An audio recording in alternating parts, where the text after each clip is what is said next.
Levi es el personaje más popular de todo Shingeki no Kyojin. Esto se debe en gran medida a su personalidad calculadora, su mirada que enamora a cualquiera y por supuesto porque de cada 5 momentos épicos él protagoniza 4 de la obra. Sin embargo, siempre me ha hecho mucho ruido aquel complejo del por qué Levi era de esa forma, que parecía que nada le importaba realmente y que solo acataba órdenes porque sí. Al menos ese siempre fue mi pensamiento la primera vez que vi Attack on Titan. Creía que debía haber algo muy profundo para que Levi actuara de la forma en la que tantas veces lo hizo, dejando decisiones con un claro hueco emocional y de incertidumbre, porque él aseguraba que un resultado, sea cual fuera, jamás podría ser previsto. Afortunadamente para los fans de Levi, Isayama escribió un Gaiden, mostrándonos un poco más de los orígenes del soldado más fuerte de la humanidad, mismo en el que gran parte de nuestras dudas fueron resueltas, quizás no de la forma en la que nosotros quisiéramos, ya que el horror y la tragedia es algo que abunda en Kuinaki Sentaku. Pero vayamos por partes primero. Para uno como persona, ¿qué significa la motivación? Bueno, la motivación suele ser traducida al sentimiento de convicción por querer lograr algo en específico. En términos simples, es la voluntad de tener que lograr algo si nos vamos a lo extrínseco. Si vamos a lo intrínseco, el tener se vuelve en querer. La ova del personaje nos presenta a un Levi con ambas motivaciones, saltando de un lado a otro. Él es el líder de una pequeña pandilla que habita en el distrito subterráneo, un lugar que se nos describe y muestra como la zona más pobre de Paradis. Es un sitio lleno de inmundicia, crímenes cada 2x3 y donde la calidad de vida es menos que precaria. Teniendo ese contexto del lugar, podemos ver con lógica que Levi haya sido criado con la mentalidad meramente de sobrevivir, sin importar los medios necesarios. En este punto de su mentalidad es algo asemejado al sentido de supervivencia que se ha visto desde la antigüedad en ciudades como Egipto, Francia de la época de la Revolución, Italia en las épocas de guerra y el más grande ejemplo moderno, vivir bajo las sombras es el último recurso que tiene Paradis para sobrevivir a un ataque titán que no pueda ser detenido. Eso obliga a la gente que habita ese lugar a abandonar cualquier ápice de esperanza, y siendo un tema mucho peor si hablamos de niños huérfanos. Años más tarde la reina Historia tomaría una gran decisión con respecto a este tema, pero ese es otro video. Regresando años al pasado, es de conocimiento general que nacer en la ciudad subterránea implicaba muchas cosas, como dedicarse al crimen, sea cual fuera, pero el punto era sobrevivir. El concepto de la luz y las sombras puede ser tomado como referencia, y de esto hay mucha tela de la cual cortar, como lo es el obvio análogo al yin y yang. Sin embargo, lo interesante realmente es el habitar en las sombras para conocer cada rincón y aspirar a dominar la luz. En este sentido cobra más fuerza cada vez que Levi, Farland e Isabel miran el hueco que los podría guiar a la libertad. He oído miles de veces del por qué si tenían el equipo necesario para escalar, simplemente no lo hicieron y ya. Bueno, a lo largo de este Gaiden podemos ver esa respuesta plasmada en las conversaciones del trío. Cada uno de ellos tiene sus propias ideas con respecto al significado de querer habitar en la superficie, pero todos están de acuerdo en que deben cumplir ese sueño a como dé lugar, incluso si deben matar a Erwin. Y eso es precisamente la respuesta a la pregunta, porque aunque los tres ya habían pasado semanas en el exterior, seguían sin sorprenderse tanto de las comodidades que había en el mundo iluminado, justo porque en el fondo sabían que no estaban seguros ahí. Aquí entra el tema del apego, porque entre paneles e incluso en la ova animada se nos muestra cómo Levi confunde en ocasiones el techado de la roca natural que hay en su ciudad natal. Es por eso que una de las tantas razones por las que no escalaron ese hueco es el apego emocional. Emigrar a las afueras era algo que no estaba en sus planes a corto plazo, porque si lo hacían, debía hacerse bien. Esa es la motivación conjunta que tienen como pandilla, y convive con ellos día y noche, pero aquí comienza a disfrutarse esa meta. Levi, Farland e Isabel tienen una hermandad única, algo que en Shingeki solo se verá de nuevo en los protagonistas principales, pero la diferencia está en la confianza que se tiene. A primera vista, uno podrá deducir que Levi es el líder por ser el más fuerte, y tienen razón. Sin embargo, cuando se trata de ser el más astuto e inteligente, tanto Isabel como Farland le llevan gran ventaja. Un ave no puede volar por primera vez por cuenta propia, y Levi no puede hacerlo todo dependiendo meramente de su fuerza.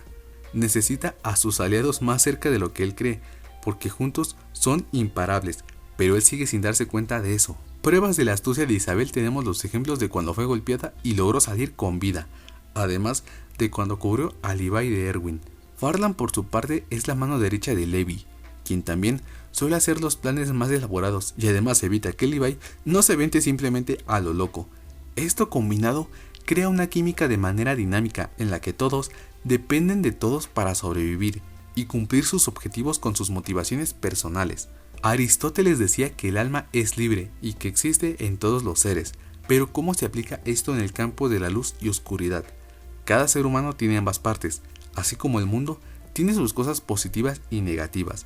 El problema viene cuando llevas tanto tiempo surfeando una ola de una sola clase que piensas que nada puede sorprenderte, y eso es algo que Levi aprendería de mala gana.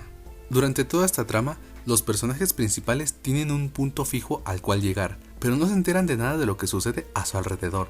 Es como si todos los que los rodean no existieran y el mundo se centrara solamente en ellos. Para que me puedan comprender, pondré el caso de la conversación con Hanji. Levi de una pensó en matarla por el simple hecho de que se acercó de forma sorpresiva, sin siquiera meditar un poco en que ese día habían destacado tanto en el entrenamiento de exploración que la gente se fijaba mucho en ellos. Matar a un titán excéntrico es algo sencillo de decir, pero para ser la primera baja del equipo de Levi era algo inédito dentro de las tropas. Esa misma experiencia generó interés en todos, y esa fue una muestra tan pura de camaradería que fue en este punto donde Isabel se dio cuenta que los de la Legión no eran unos simples soldados desquiciados. Todos ellos tenían como meta la libertad del mundo. Ese balde de agua fría golpeó solo a Levi, porque entendió que aunque lograse llegar a vivir en la capital real, todavía quedaba la existencia de los titanes, una existencia que los iba a perseguir hasta el final de sus días, pero que gracias a personas que deseaban luchar por la humanidad, era posible hacer algo. Eso significaba Levi para la Legión, y para una persona en específico, Erwin.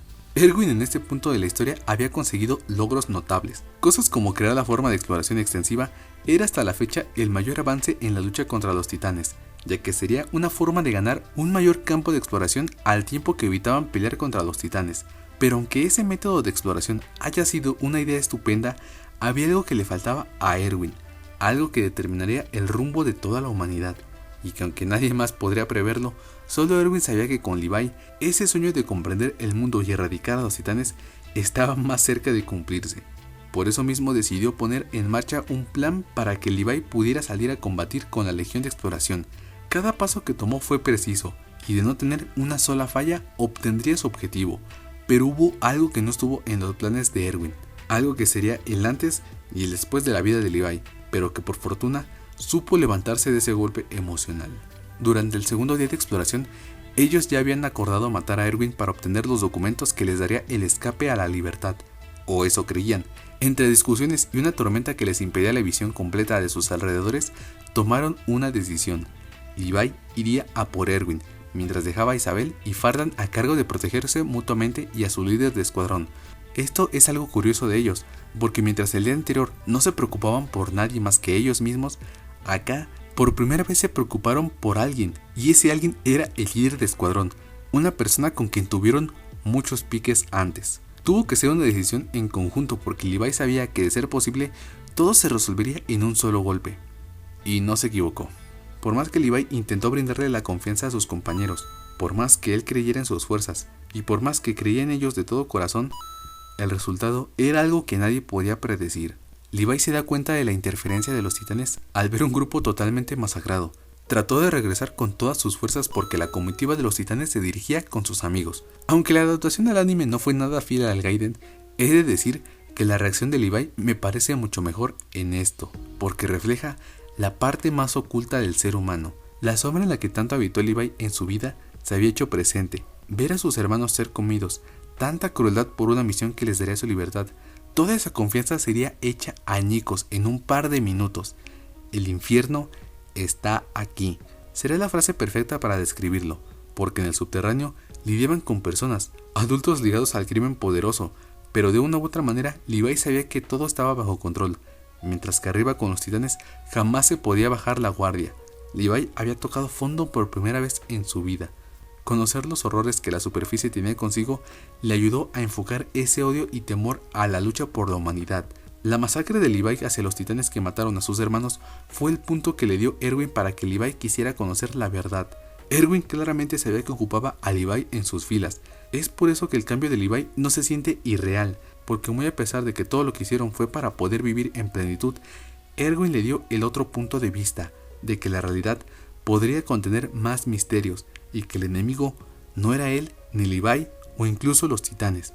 Era algo que debían descubrir por sus propios medios. Levi por fin comprendió un poco mejor su propósito en el mundo, y la muestra de eso era la masacre hacia los titanes, ya que se dio cuenta lo mucho que él podría valer como soldado, y que bajo las órdenes de Erwin, la lucha de la humanidad podría facilitarse mucho. Ese mismo pensamiento acompañaría a Levi en cada misión de exploración. Incluso juega un papel muy grande cuando tienen como misión el capturar a la titán hembra, pero a corto plazo era obvia la soledad y tristeza que Levi cargaba en sus hombros.